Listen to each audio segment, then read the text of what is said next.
சின்ன பண்ணு நம்ம ஊர்ல எக்ஸிபிஷன் போட்டிருக்கான். நம்ம 2 பேரும் போயிட்டு வருமா சாயந்தரம் போல? உங்க அம்மையும் தங்கச்சி சும்மா தானே இருக்கவங்க, கூட்டிட்டு போவங்க சேர்த்து 4 பேரும் போயிட்டு வருவோம். ஏத்தனை எங்க அம்மையும் தங்கச்சி போயிட்டு இருக்காவோ, நம்ம 2 போவோம். சும்மா இருங்க, பிறகு நான் தான் சொல்லி கொடுத்தேன் நம்ம 2 தனியா போவோம்னு. அப்படி இப்படின்னு சண்டை எழுத்துருவோம் 2 பேரும் சேர்ந்து. எங்க அம்மையும் தங்கச்சியும் அப்படியேப்பட்ட ஆள்கள் எல்லாம் கிடையாது சின்ன பண்ணு. ஏத்தனை போயிட்டு இருக்காவோ, அதனால நீங்க 2 பேரும் தனியா போயிட்டாங்கன்னு சொல்லுவாங்க. பாரா சரி, அப்ப ஒண்ணு செய்யுங்க, நீங்க போய் உங்க அம்மையிட்ட தங்கச்சி சொல்லுங்க, நாங்க 2 பேரும் எக்ஸிபிஷன் போயிட்டு வரோமா அப்படின்னு சொல்லி சொல்லுங்க. என்ன சொல்லுதான்னு மட்டும் பாப்போம். சின்ன பண்ணு சிரிப்பா வருது. என் குடும்பத்தை பத்தி நீ இன்னும் புரிஞ்சுக்கிடவே இல்லையா? சரி, நான் புரிஞ்சுக்கிடல. உங்க அம்மிட்ட போய் பேசுங்க, என்ன சொல்லுதாவோன்னு பாப்போம்.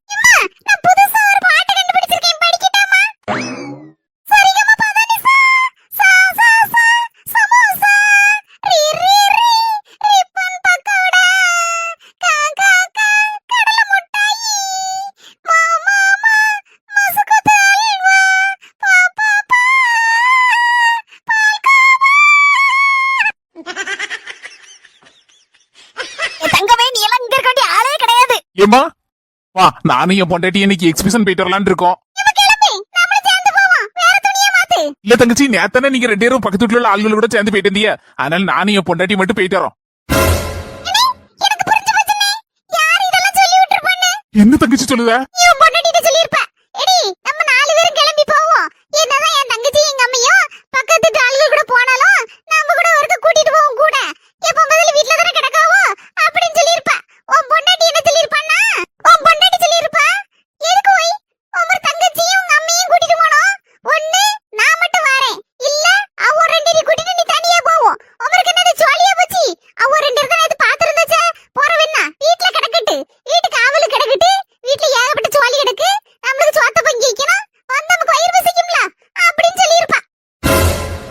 அப்படி சொல்லவே இல்ல.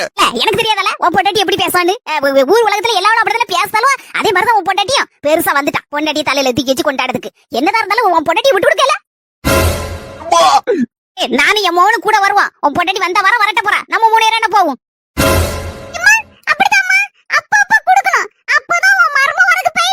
என்ன வாயை பிளந்துட்டு வந்து நிக்கேரு உங்க குடும்பத்தை? இப்போவாது நான் நல்லா புரிஞ்சிருக்கேன்னு ஒத்துக்கிட்டீங்களா? சாரி சின்ன பொண்ணு, நான் தான் என் குடும்பத்தை சரியா புரிஞ்சுக்கல. பத்துக்க நீ நல்லாவே புரிஞ்சு வச்சிருக்க.